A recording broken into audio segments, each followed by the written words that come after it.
Hi, everyone, and welcome back. And I'm with Supervisor Richard Forster. Hi, Tom. Chairman of the board. And you you're going to give us a pre-agenda report. So this will be talking about what's on the agenda tomorrow, Right. Tuesday. You wanted to talk about that marijuana story real fast. Yeah, okay. Our zoning in our county is very much like what they have in Tehama County. Okay. And, you know, that's good news for us, that if we ever have a challenge, now we have case law to back us up on our zoning. The only thing that appellate court, I believe, right? Yeah, and we had the same issue that Tehama County has. Do you want to collect a fee? Do you want to publish the names of people? Because basically when you do that, it opens the door for everyone. That it becomes public record then. Everyone can see where people are growing marijuana in the county. We've already had one home invasion type robbery, okay, and it was based on the person was very vocal about their right to do it, and they were working with the county, but you know, their information was out there too, and because of that, the criminal element noticed that and took advantage of it. So maybe there should be special considerations, and maybe only the police or someone like that needs to have that information. And I'm not sure that would hold up in law. If you tried to do that, it makes a good case for it. I believe it looks sure. like it might be the case for law with concealed carry permits. Mm-hmm. Probably because maybe there's not a need to know, and it also creates a dangerous situation, possibly. Right.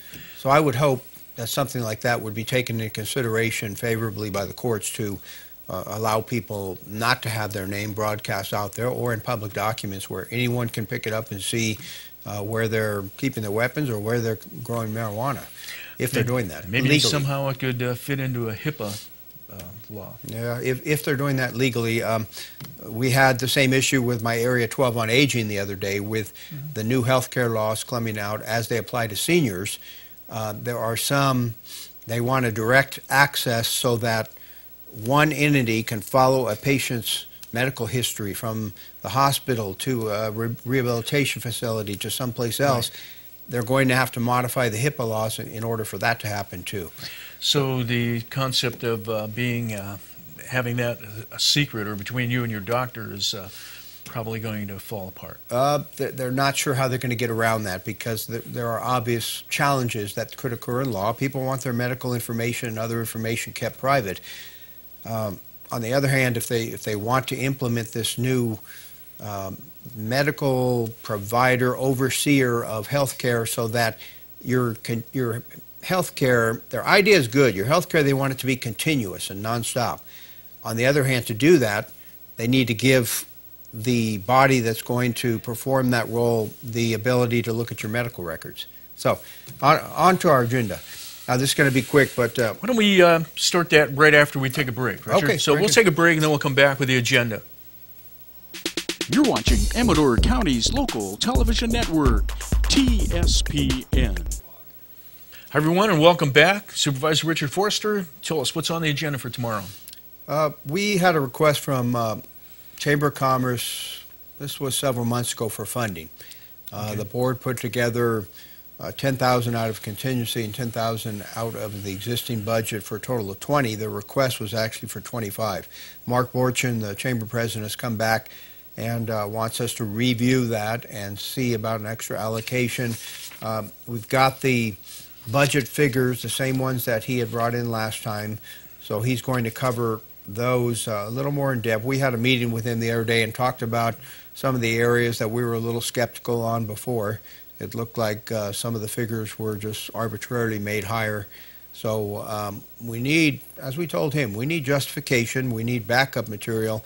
Anytime we're using public funds, even though it's going to a good cause, I mean, the Chamber has had some issues in the past since Mark and the other directors have taken steps to resolve that. They've come a long way in coming back. So, maybe you can help me.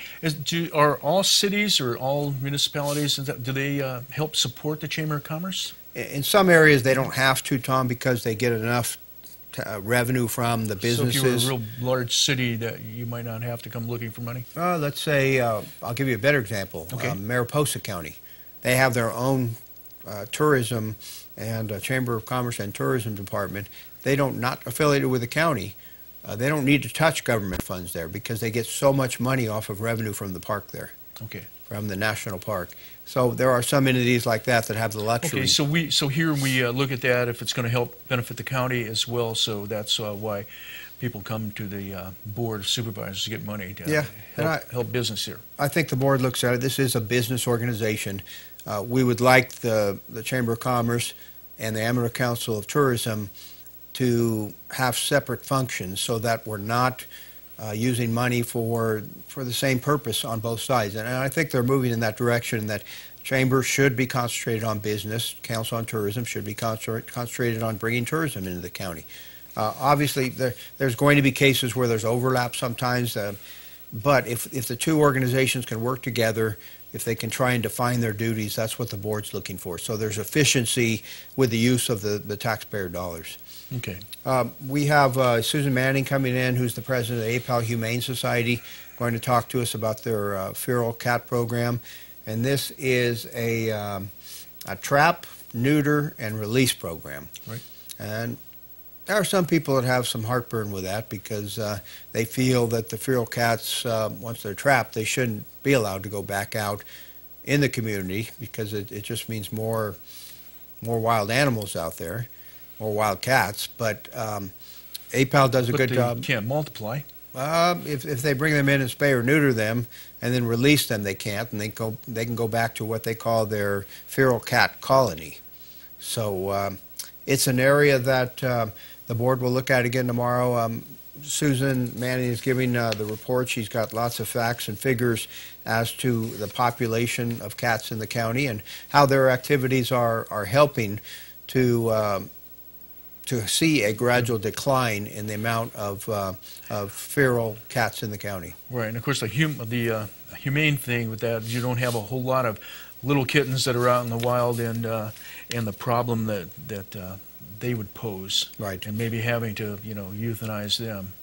And that's what we're trying to avoid, is having to euthanize either dogs or cats in the shelter. It's a hard enough job working with the animals in the shelter sometimes, but that brings in an extra dimension when you have to euthanize animals as part of your job.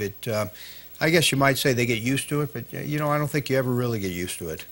No. So, gun control will be back on the agenda tomorrow. The reason it's on is because Supervisor Boitano was not at our last meeting. He had some personal business to take care of, and he wants to weigh in on this. So what I believe it will be is a motion to reconsider, which has to come from one of the 4 votes that voted in favor of it. And it's a very benign type of a gun control resolution or statement that the board made. Basically, it's just preserving our Second Amendment rights. After the state of California came out with their, on both sides, the Senate and the Assembly, came out with their proposed legislation, I mean, even major newspapers are out there are calling this even more draconian than what New York State came up with in their regulations. So it's our legislators in Sacramento. Boy, how could it be more draconian? It is. If we only have zip guns? Yeah, if you look at what they have proposed, basically they're taking a lot of legal weapons now and making them illegal. They're taking ammunition. They want you to register to purchase any ammunition. Darrell Steinberg, our Senate Pro Tem, he says in the article, I want to preserve people's right to the Second Amendment. I believe in that. And then he goes on to make these draconian statements that he believes that they should take away all these rights. So the man is incredibly off the deep end on some I wish things. I remember that it's the Bill of Rights and not the Bill of Needs. Yeah. Darrell Steinberg just needs to wake up. This is California. We do have many parts of California. There are lots of us that are not criminals. Since this issue has come on board, and got the eye of all of the public, we've heard more and more stories about how guns have saved lives, and it seems to be, overwhelming that they serve a lot of good. Yeah. You had the sheriff on saying the same thing, and right. Well, I mean, there's a gun here we cannot have called the Judge. It's a gun that you can fire a slug out of, or you can fire a shotgun shell out of it, a 410 shotgun shell.